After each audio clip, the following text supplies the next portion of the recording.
अस्सलाम वालेकुम। आज हमारे पास बहुत ही इंपॉर्टेंट वोकेबलरी है, चलिए इसे डिस्कस करते हैं within the context. Not only were the sacred artifacts and books within the most desecrated. देखिए जी, सेक्रेट मुकद्दस आर्टिफैक्ट्स नवादरात यानी कि मुकद्दस नवादरात की बात हो रही है, मुकद्दस चीज़ों की बात हो रही है। देखिए जी, आर्टिफैक्ट्स वो होते हैं जब एक खंडरात की खुदाई की जाती है या ऐसे इलाके में खुदाई की जाती है जहाँ पर बिलीव किया जाता है कि यहाँ पर आज से हज़ारों साल पहले एक इंसानों की बस्ती थी।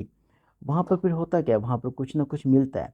कुछ ऐसी चीज़ें मिलती हैं जो किसी यानी कि जो यहाँ पर बस्ती थी, यहाँ के लोग उस चीज़ को यूज़ किया करते थे, उनमें से कुछ चीज़ें मिल जाती हैं। तो उनको हम क्या कहते हैं, आर्टिफ़ैक्ट्स कहते हैं, नवादरात कहते हैं।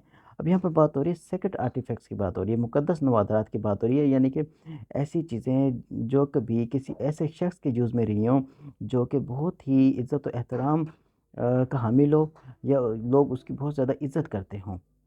तो अब इस ऐसे ही यानी कि मुक़द्दस नवादात के बारे में बात हो रही है और बुक्स के बारे में बात हो रही है मस्जिद के अंदर विदिन द मॉस्क डेसिक्रेटेड। ना सिर्फ मुक़द्दस मकामात और बुक्स जो कि मस्जिद के अंदर मौजूद थी उनकी डेसिक्रेटेड यानी कि बेहुरमती की गई।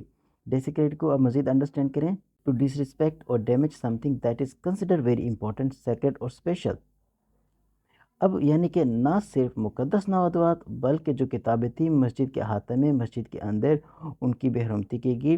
बट ऑफिशियल्स आल्सो बल्कि destroyed the belongings and properties, बल्कि जो ऑफिशियल्स थे उन्होंने क्या किया, बिलोंगिंग्स और जो प्रॉपर्टीज़ थी उनको भी नुकसान पहुंचाया। यहाँ पर देखें, अब मज़ीद यानी कि बिलोंगिंग्स को हम यहाँ पर अंडरस्टैंड करने जा रहे हैं। Such is food and clothing item of the 22 students studying at the madrasa. देखें जी, 22 स्टूडेंट्स थे जो कि मदरसा के अंदर पढ़ते थे, जो उनकी बिलोंगिंग्स थी। आगे वो बता रहा है कि कौन सी बिलोंगिंग्स, कौन सी यानी कि ऐसी चीज़ें जो उनकी पोजेशन में थी, उनकी मलकियत में थी, उनकी थी। फूड हो गया, उनके क्लॉथिंग क्लॉथिंग आइटम वगैरह हो गए, जो उनकी यानी कि ये बिलोंगिंग थी, उनको भी नुकसान पहुंचाया गया।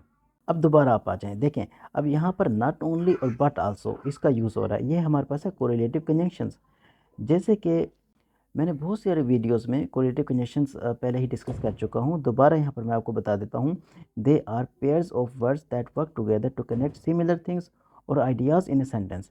अब यहाँ पर नॉट ओनली और बट आल्सो हमारे पास कोरिलेटिव कंजंक्शन है। जैसे कि आपने सुना होगा नाइदर और नॉर, ये भी कोरिलेटिव कंजंक्शन है, यानी कि she has neither been to Europe nor visited Asia. इसी तरह से आइदर और भी हमारे पास कोरिलेटिव कंजंक्शन है। जैसे कि you can either eat the cake और save it for later. Okay हो गया, चले मिलते हैं नेक्स्ट वीडियो में। Thank you.